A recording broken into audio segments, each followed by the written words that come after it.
on corruption and other threats to democracy in Europe.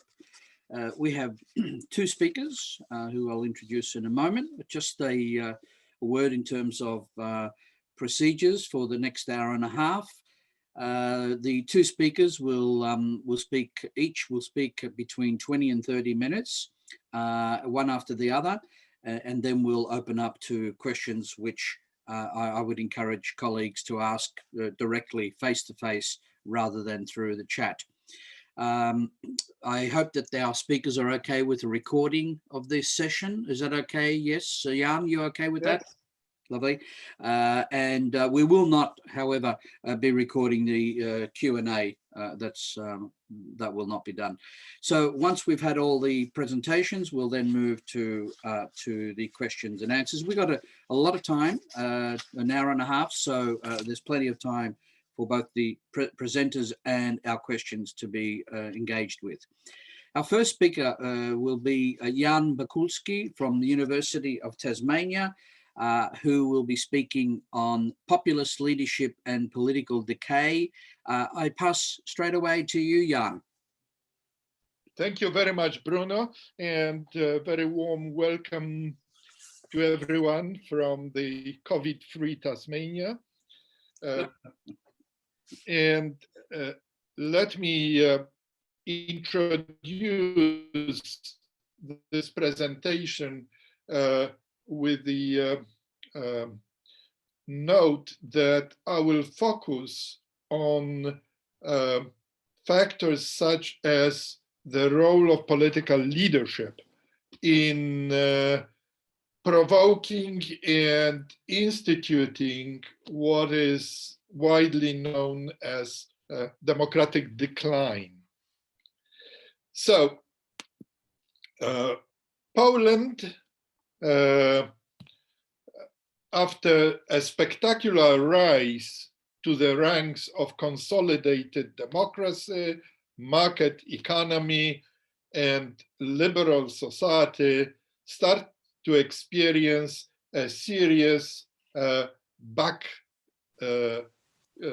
backslide, decline of democratic rule. And as you can see on the slide, Jan, you haven't put up your slides yet. Sorry. Okay. Oh, share screen. As you can see on the slide, over Jan, the last. You haven't put your slides up yet. Okay. So put them on the share screen. Share screen. And I'll keep it on the share screen. Can you see it now? No, not yet. So have you clicked share screen on down the bottom? Share, yes. Wait a moment, I first make sure that it's there, and now share. Okay, yep. Okay. Just keep going. And I will go through those two slides. Poland started to deteriorate in the rankings of both Freedom House, Democratic Scores, and the Economist investigation unit, not as dramatically as Hungary, which now is no longer treated as a democracy, but rather as a hybrid regime with certain features of democratic and non-democratic regimes. Nonetheless, Poland has been relegated to semi-consolidated democracy, and most of the indicators of democracy show that this decline is most sharpest and most rapid in the following dimensions: independent media, national democratic governance, judicial framework and independence of the judiciary, rule of law, local democratic governance, and to some extent also more recently in the area of corruption, which Les will elaborate.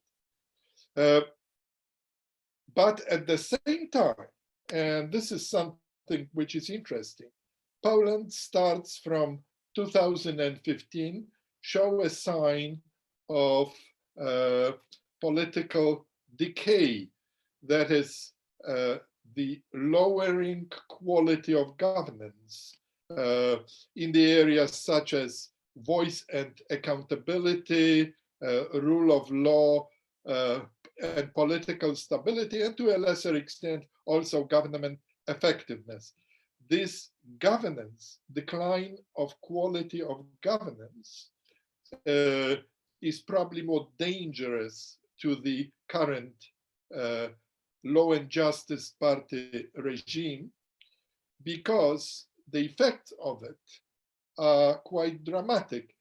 It affects the way in which the state manages to administer the nation. So while declining democratic scores excite mostly the urban intelligentsia, educated people, the declining indicators of governance, the worldwide governance indicators, which are published annually by the World Bank, also are indicators that broader and broader section of Polish population are affected by it. So how to explain this democratic backsliding, democratic decline, and also decline the quality of governance? Two major explanations which are widely circulated are first in terms of political decay or political regression, which is a term popularized by Francis Fukuyama. Mostly American institutionalists point that at the of the political decay is the decline in three core political institutions. That is rule of law, the effective and neutral government, the state administration, and thirdly, the fair and open election, that is the processes which held governments accountable to the population. These are three institutional foundations of modern democratic politics, and the institutionalists like Fukuyama point that in each area you observe deterioration in the United States and in Europe, in almost all advanced societies, with the exception of few Nordic and Scandinavian states, and with the exception of Germany, Australia, New Zealand, our outer layer of Western societies, you've got the signs of increasing political decay. What are the key aspects in the case of countries like Poland and Hungary? First of all, the rule of law is weakened by limiting the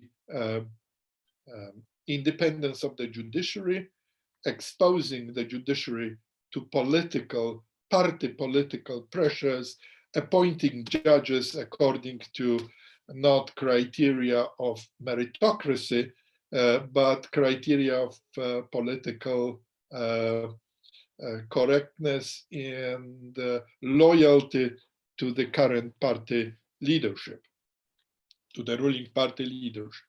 In case of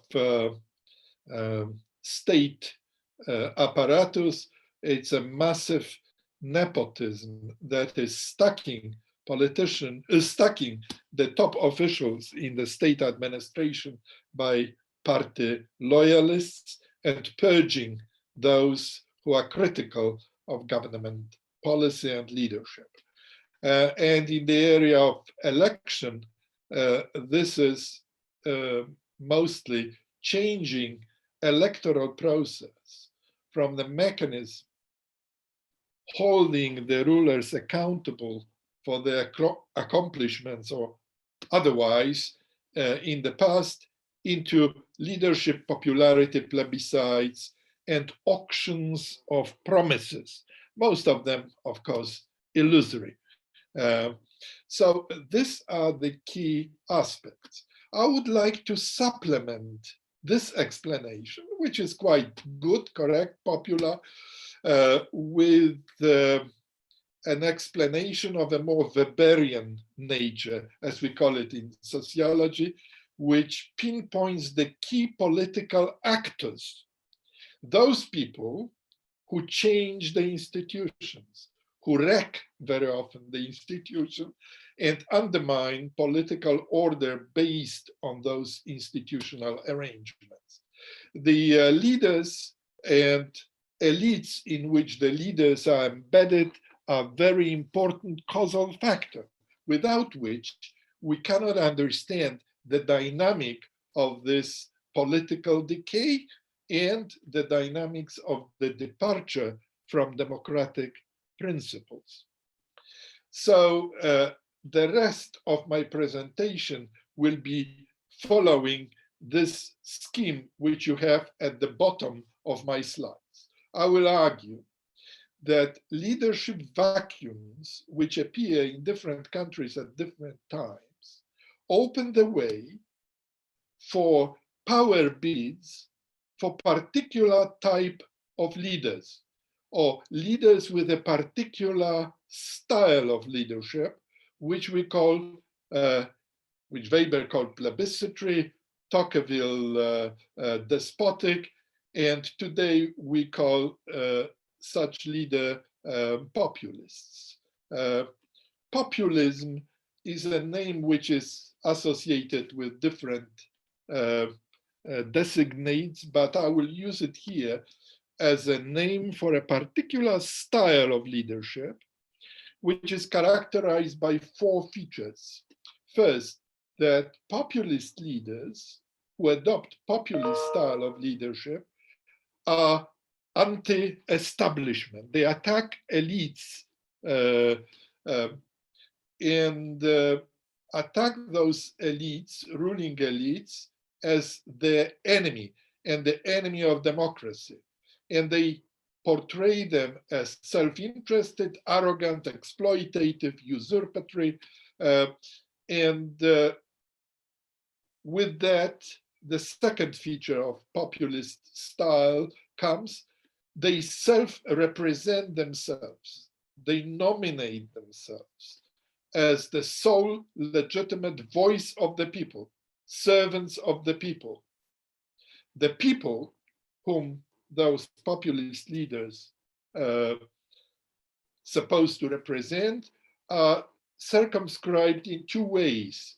The right-wing populist circumscribed the people, their constituencies, ideological constituencies, as mostly in ethno-religious terms, like in Poland as true Poles, Polish Catholics, etc.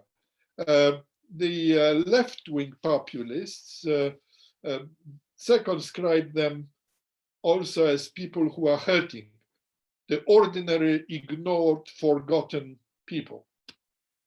And most of populists mix the two way of circumscribing.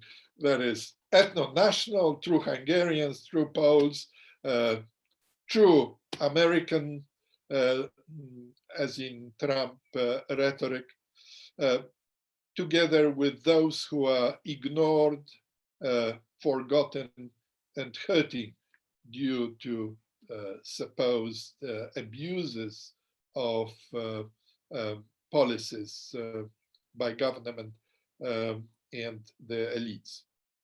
Also, they use demagogy in the sense that they raise emotion, that appear to appeal to emotion, especially the toxic emotions, as people used to call them, that is hatred, and they raise hope.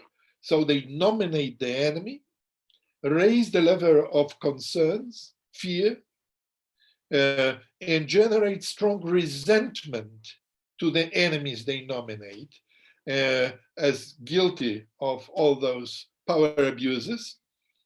And then they offer hope by providing simple and easy solutions.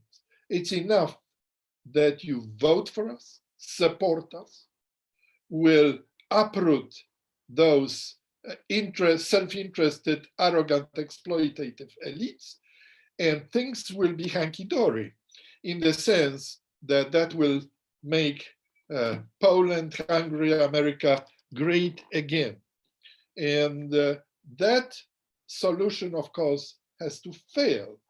But whenever it fails, the populist leaders can say, well, the enemy is still there. They are not fully eliminated. So give us again your vote, your support, and we'll continue our quest for cleaning politics and bringing the country to its supposed past greatness.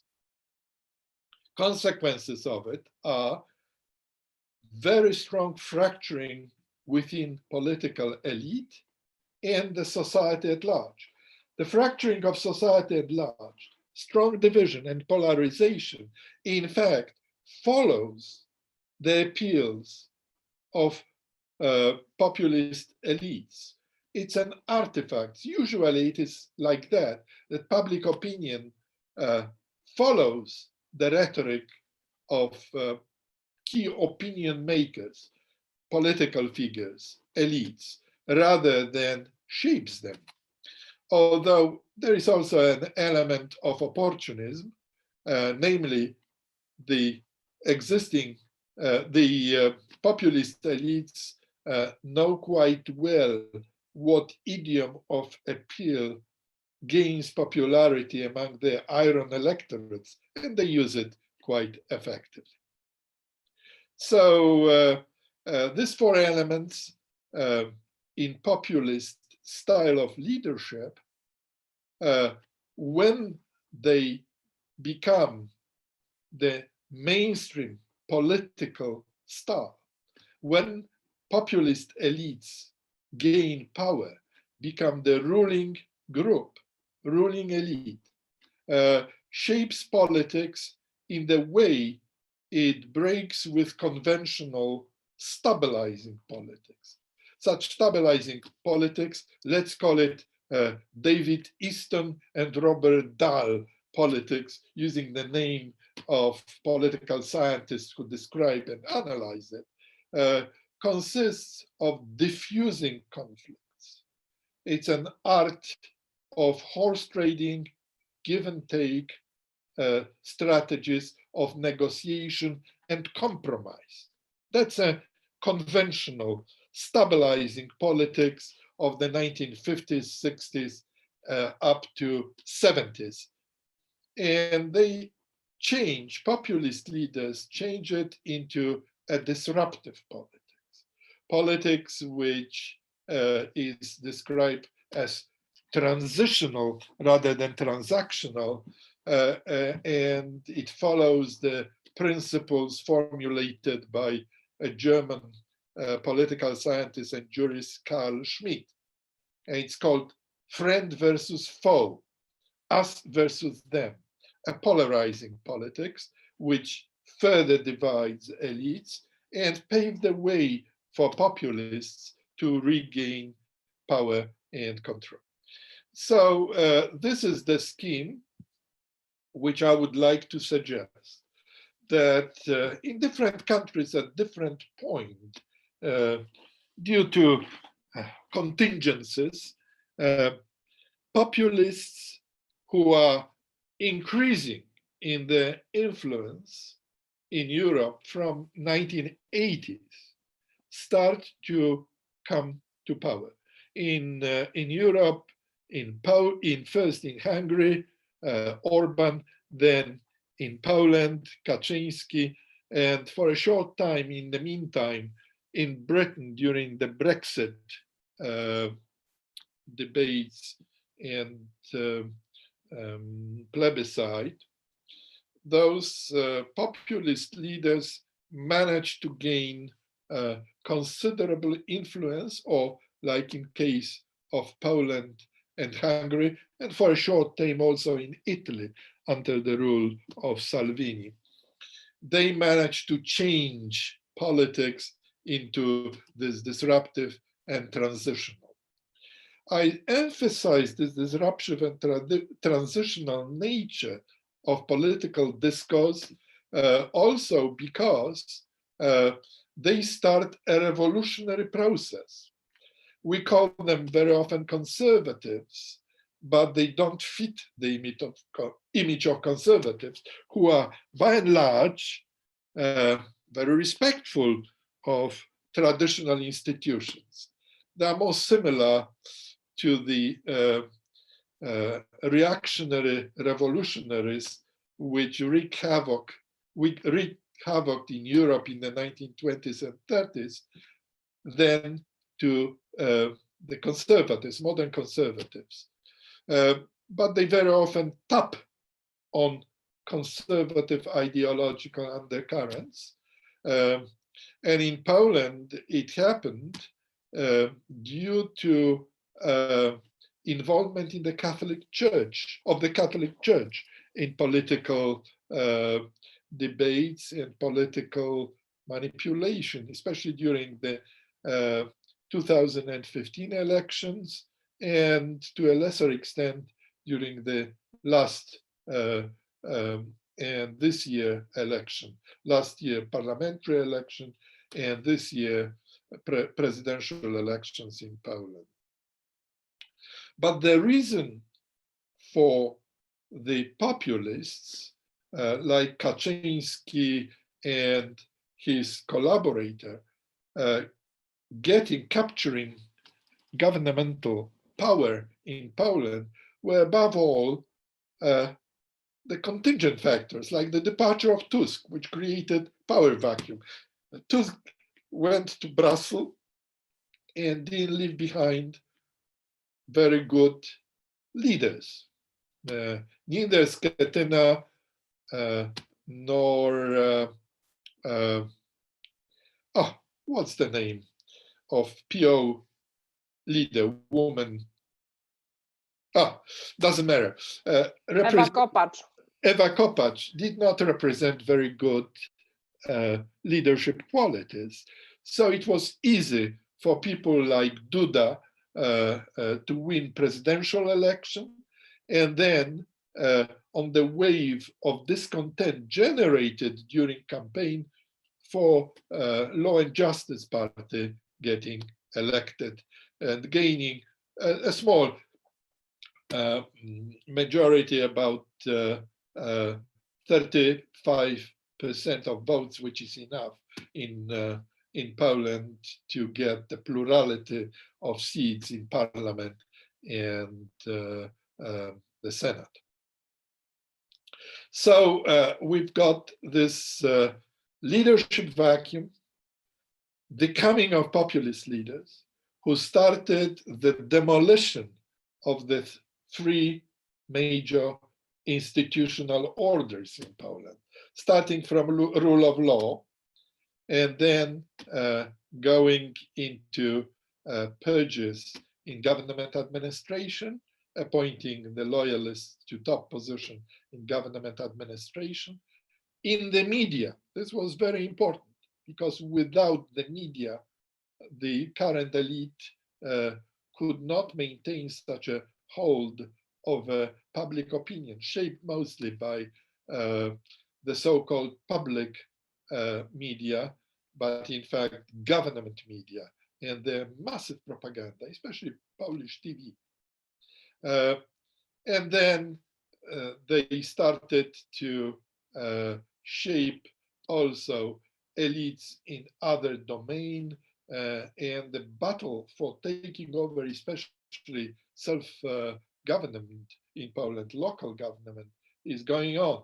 But the hold of the populist elites, Polish elites, is already quite strong. And this leads to the decline of democracy, as well as the declining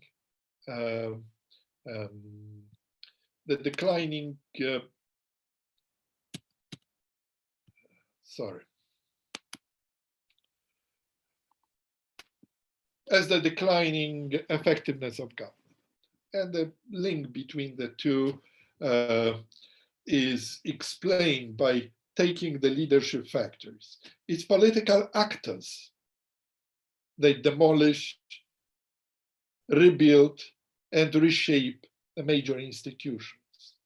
And without understanding the dynamic of leadership change, we cannot get a good grip over the understanding of the dynamic of change in Poland, including this decline in democratic scores by almost all international agencies.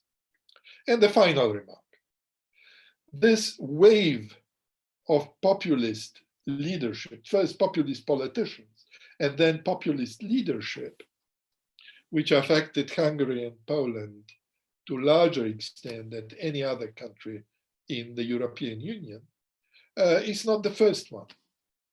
Such waves of populism happened twice before that in modern Europe. The first was following the springtime of the people in the 1840s and took form in the 1850s of wave of Bonapartism in France, Louis Napoleon, typical populist, very similar in his political style, described and analyzed by Alexis de Tocqueville, but not in Democracy in America, but in his recollections mostly, which is the diary of struggle with populism in France, of the first wave of autocracy, which followed the first wave of democratic change. Then in the 1920s and 30s in Europe, wave of militarized populists, which led to the second drop, the ebbing tide of democratization and the growing tide of autocratization in Europe. And this is what we experience now. From about 2008, the great financial crisis in Europe is the third wave of de-democratization, the third wave of populist domination. So the issues which paved the way for populists, terrorist wave, cultural globalization, manipulated media, especially social media, uncontrolled mass migration, desindustrialization in the West, and collapse of programmatic parties are all symptoms of the broader wave of change which leads European countries into this very dangerous direction of autocratic change. Thank you very much. Thank you very much, Jan, for that thought-provoking presentation, of which I expect there will be questions and discussion. Allow me now to introduce our second presentation, Les Holmes from the University of Melbourne, who will be speaking on corruption and continuing transition in Central and Eastern Europe. And I believe, Les, we just might want to check your microphone. Can you hear me? Yes. Yes. Oh, good. Lovely. Go ahead, Les. Okay. So firstly, thank you for inviting me to give this talk. It's being emeritus and honorary all sounds great, but it means you get no funds for traveling to conferences. So for me, a Zoom conference is a boom. This is a generalist paper. I am conducting original research with original data, but I gave a paper on that to the ANU a couple of weeks ago. And I thought that for this particular session, it would be more useful to do a broad comparative, a broad brushstroke approach. Okay, let me just go through. Jean Blondel, some of you, if you've studied comparative politics, may have come across Jean Blondel. He's, I'm just gonna, hang on. Yeah, he is one of the leading, he's pretty old now, but he was one of the leading comparativists in Europe, divided his time between England, France, and Italy. And he asked me in the 1990s if I would write a paper on the consolidation of political systems in Central and Eastern Europe. And I said, yes, Jean, you're an old mate, of course I will, but I just ask for one little request, and that is that I be allowed to put a question mark at the end of this consolidation of political party systems in Central Eastern Europe. He wrote back to me and said, what are you talking about? I said, I really don't think that we've got proper consolidated systems yet. And he said, look at Poland, look at Bulgaria. Anyway, in the end, he conceded. He let me write what I wanted to write. And in the early 2000s, I saw him again in Florence, I think it was, and said, do you understand now why I put that question mark? He said, I absolutely do. I said, in Bulgaria, we had a party win that was brand new in the early 2000s, led by the former king of Bulgaria. And I said, in Poland, the two main political parties of the 1990s, one solidarity-based and the other one more left-wing, they both disappeared, and we got new scenario. Anyway, I think this is a way of introducing you to the whole concept of transitology and consolidology.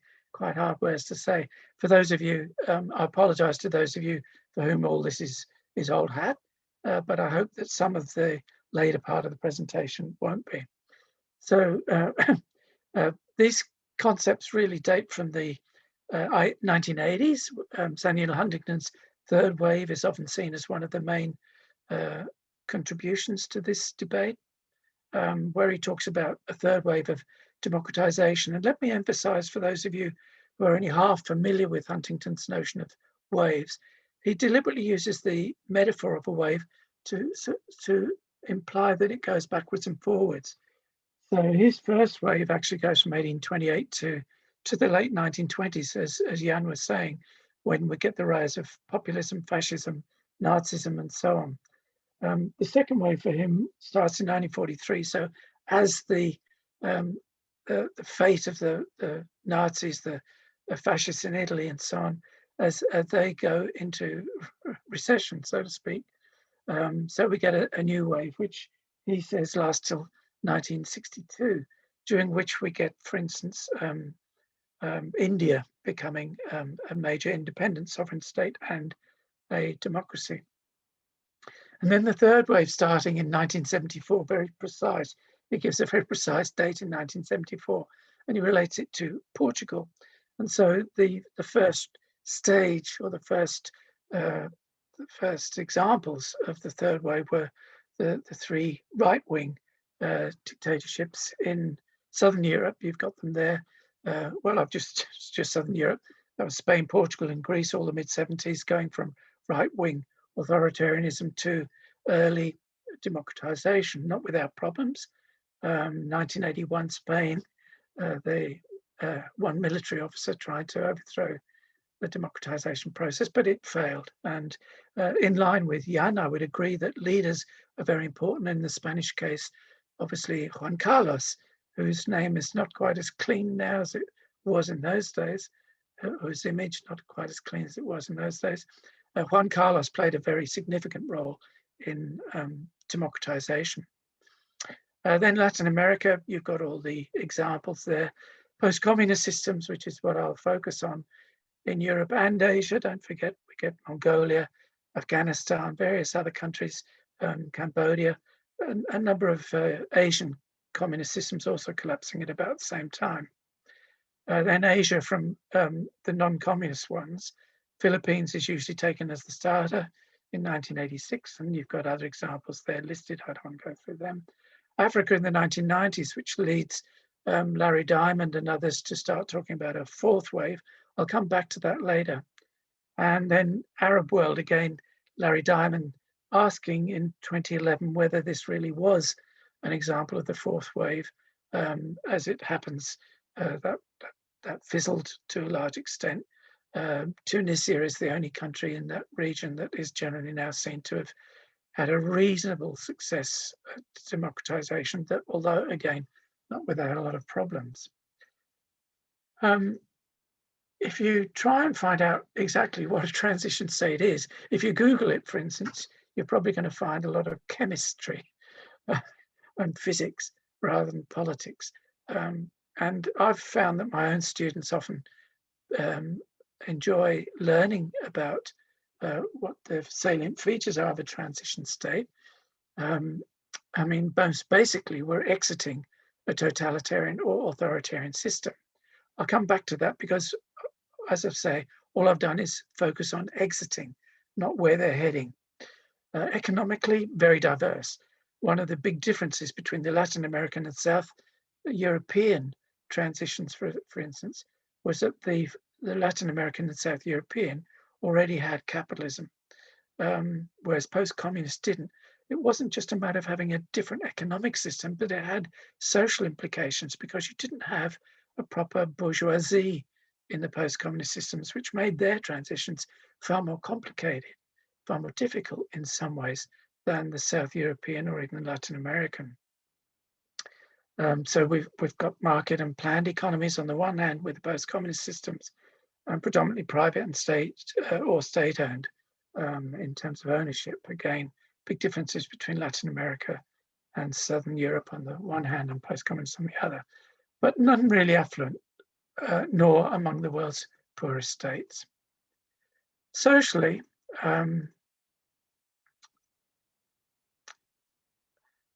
very diverse. As I've said just now, one of the salient features of the early post-communist states was not having bourgeoisie, and that made life difficult, I think, more difficult than it would have been otherwise.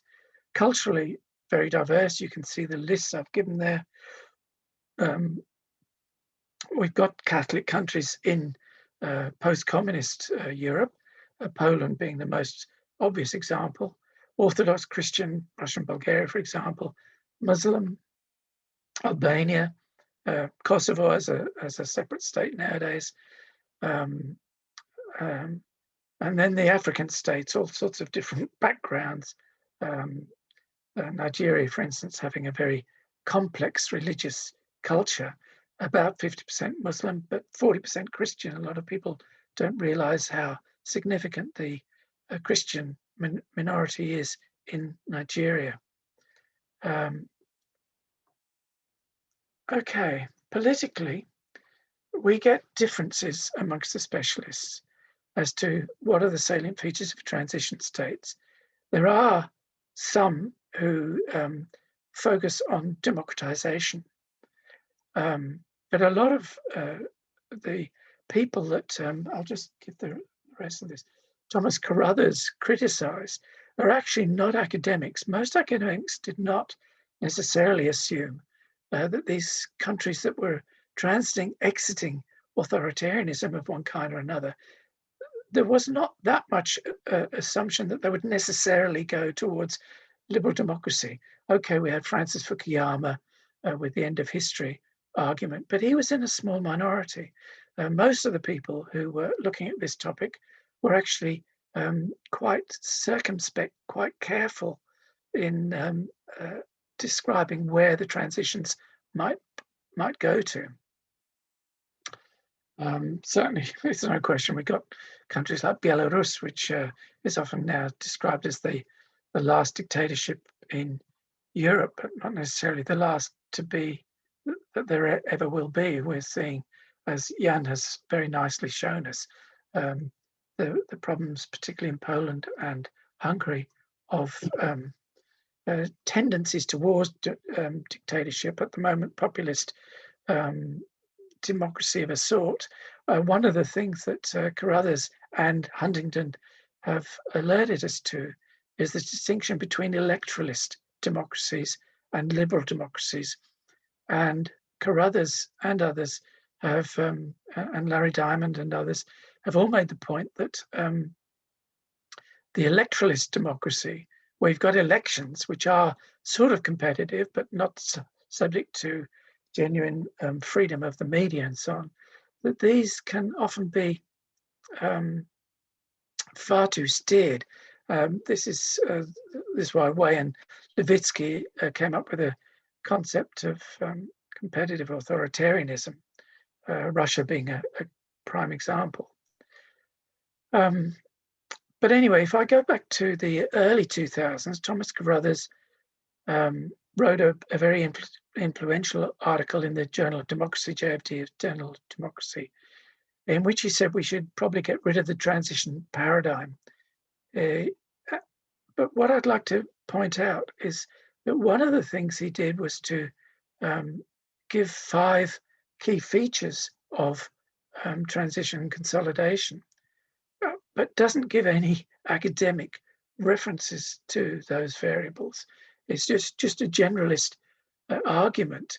And in fact, if you read his article carefully and you look for the big names that you'll be looking for, you'll find most of them are missing. What he's really getting at, it seems, are US policymakers. And there I have no problems with his argument.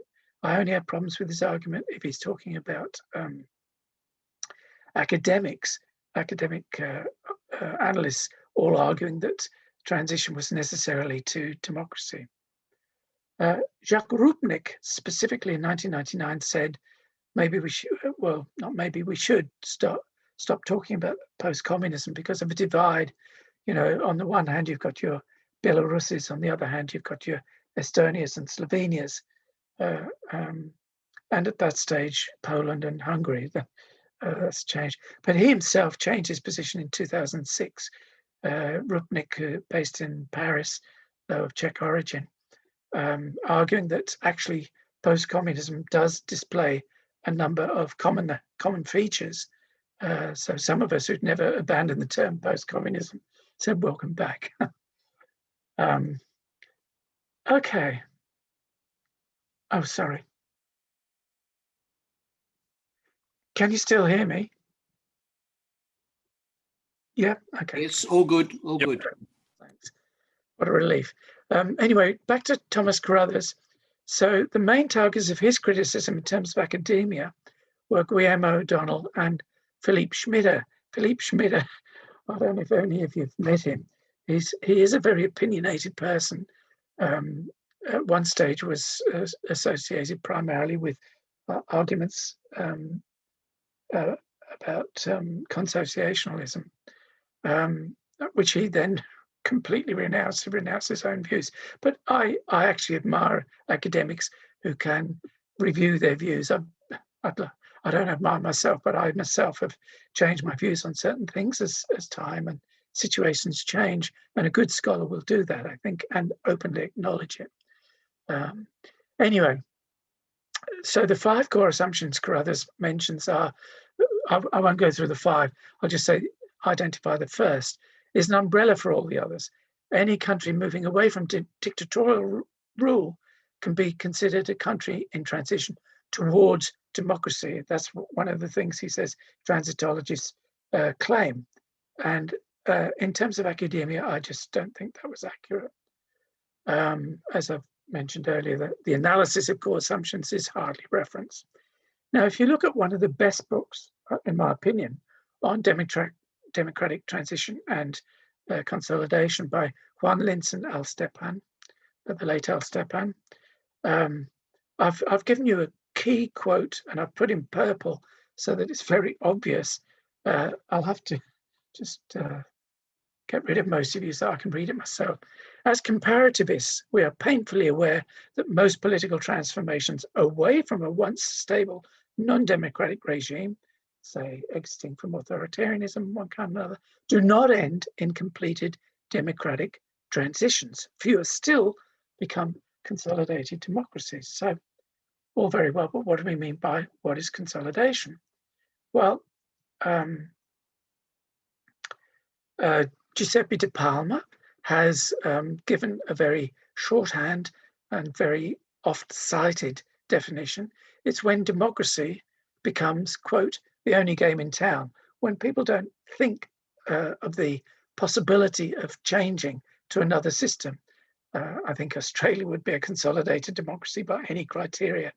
I don't think anyone's, well, when I say anyone, the vast majority of Australians would never consider going for communism or some right-wing authoritarian dictatorship, for instance. So that's a consolidated democracy.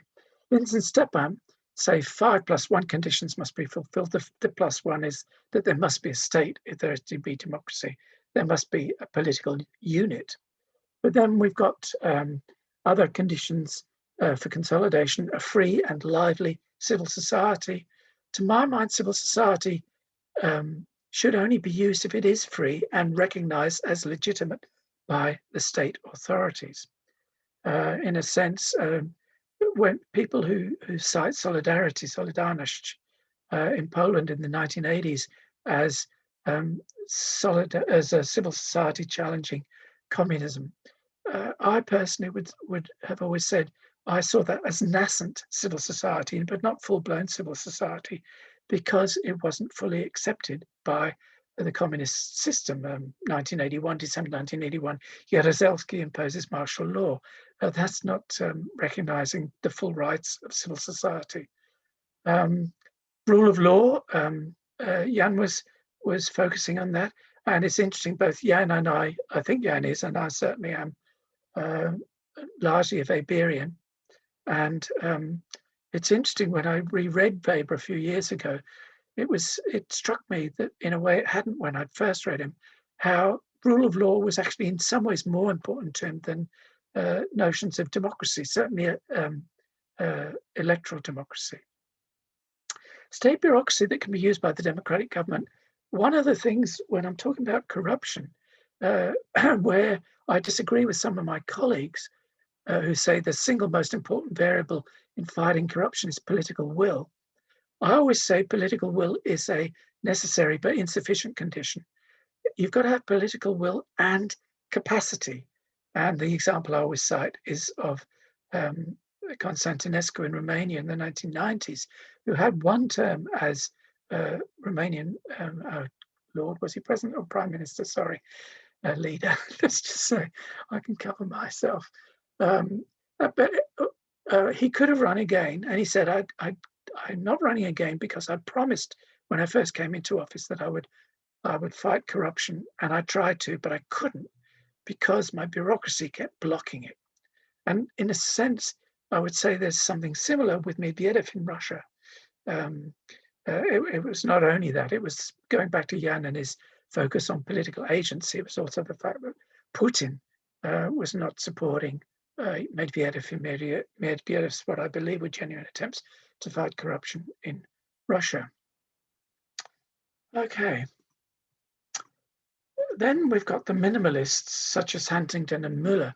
Muller, in 1995, in a chapter arguing that you've got consolidated democracy in post-communist, it was a book on post-communism, and his basic argument was that you've got regular, genuinely contested elections.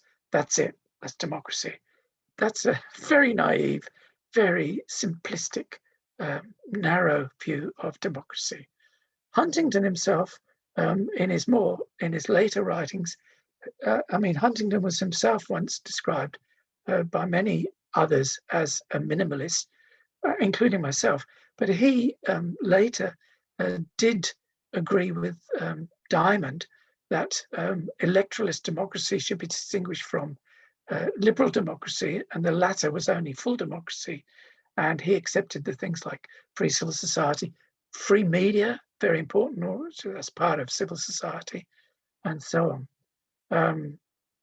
But at one stage, they were calling for stabilization of regular competitive elections, which, in my opinion, is only a starting point. It's not enough for full consolidated democracy. Jose Magoni, you've got a rather interesting definition. One of my favorites is Klaus Offer, the German theorist. Major debates are no longer about the basic rules, but are under them. It's a simple, but I think that simple slogan actually can take you quite a long way. My own approach, for what it's worth, is focusing on the present and the future rather than the past.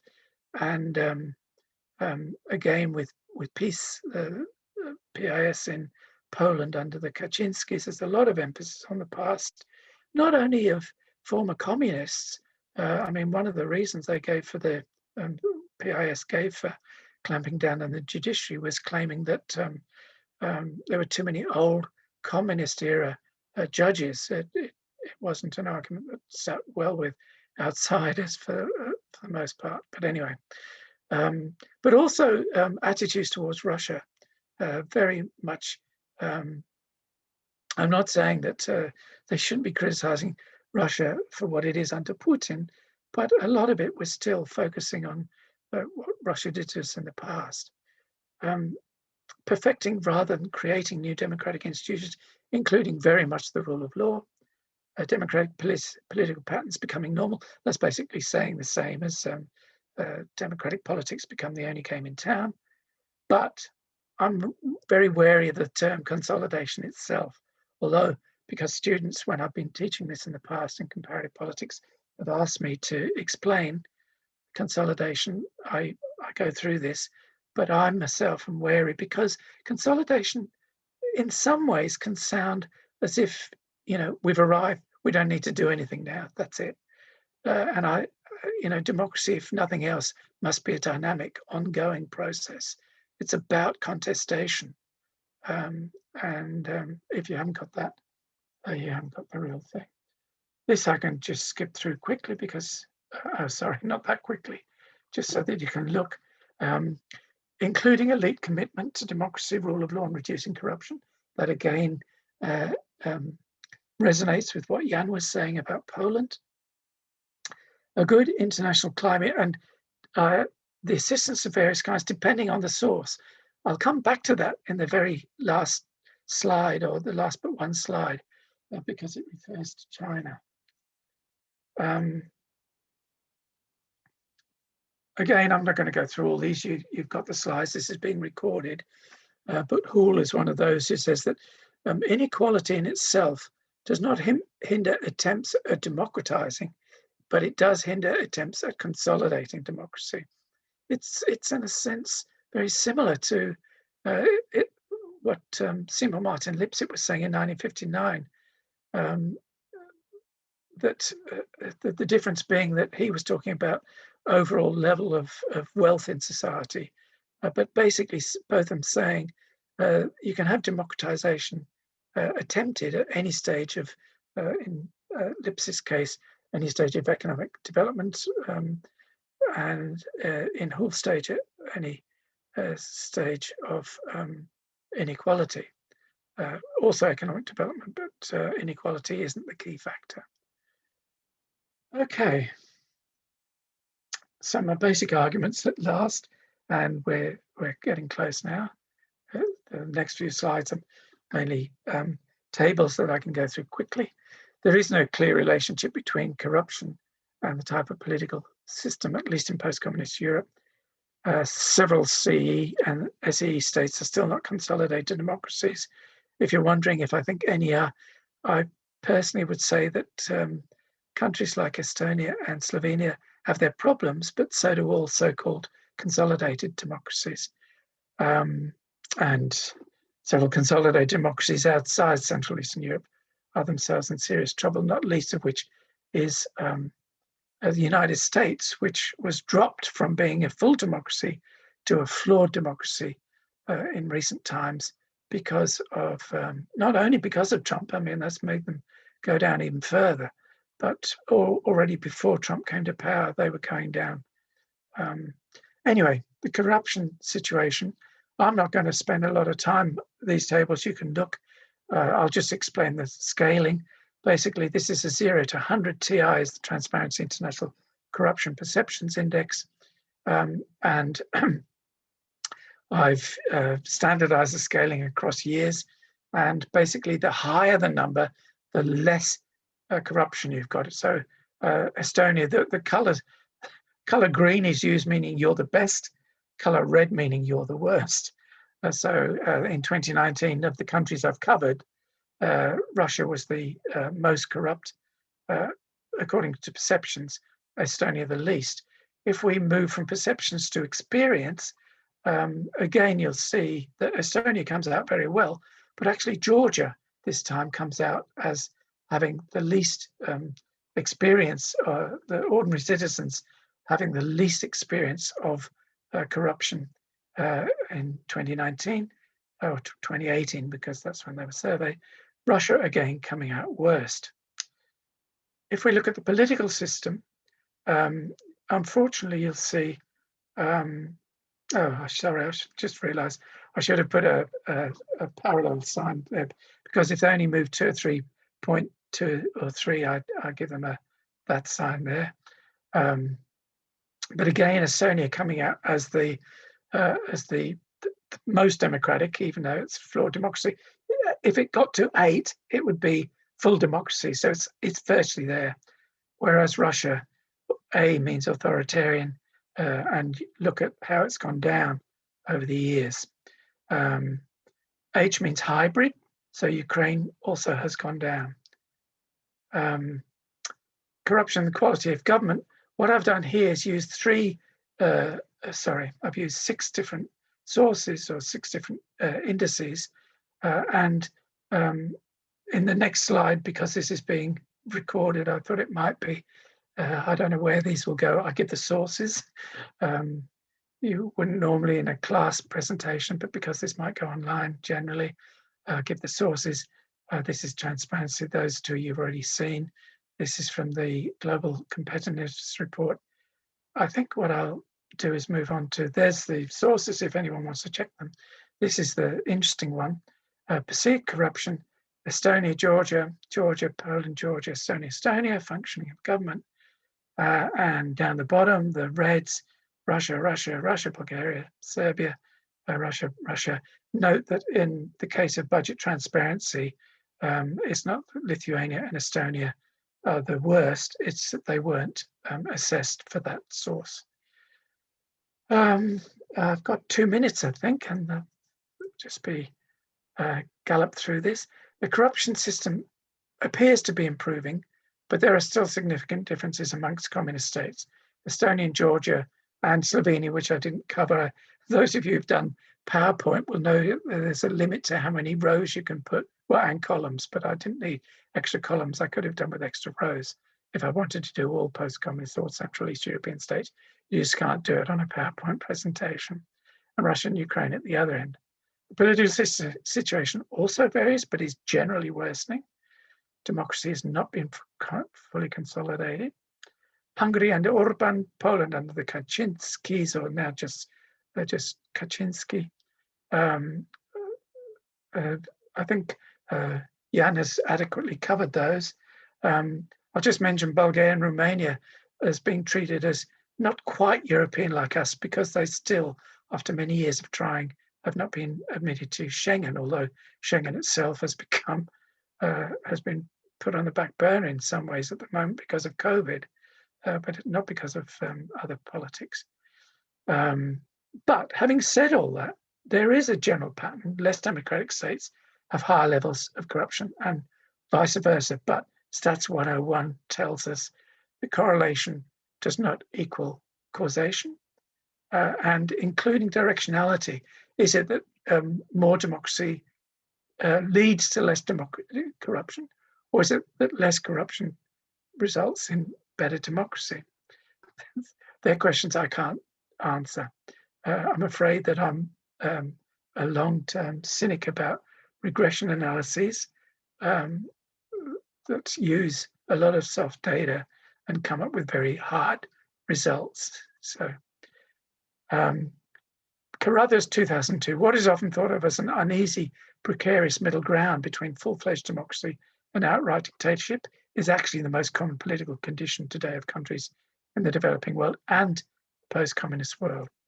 This is the penultimate slide. The final slide is just a picture. So the whole world is becoming less democratic. In other words, what I want to do is I don't want to criticize Central Eastern Europe too much, although I must admit I am very critical of what's going on in Hungary and Poland right now, because we've seen this happening in Austria, we've seen it happening in Italy, even countries that we always assumed would not entertain the notion of populism have had examples. Norway, Sweden, Denmark, etc. hasn't become dominant, but the whole world is becoming less democratic. Giving you a number of the most famous summaries of this situation there. And what I wanted to finish on is what of China's influence? We in Australia are very aware of China having comments about our political system at the moment. Very interesting for a country that for a long time said interference in other people's sovereignty was anathema. That seems to have changed. And if there's de-democratization, are we going to see more influence of China? I don't actually think so in terms of politics, but this is a slide some of you will have seen from Serbia, from Belgrade. Thank you, brother Xi Jinping. So I'll leave it at that. I think I'm 30 seconds over my 30 minutes, but Bruno, I hope you'll forgive me for that. Many thanks, Les, and two wonderful presentations for us to think about. We'll now open for discussion. We have just a fraction more than 25 minutes or thereabouts, and we're moving into the lunch. So can't interfere with that. However, please open to discussion. There's no need to use the chat.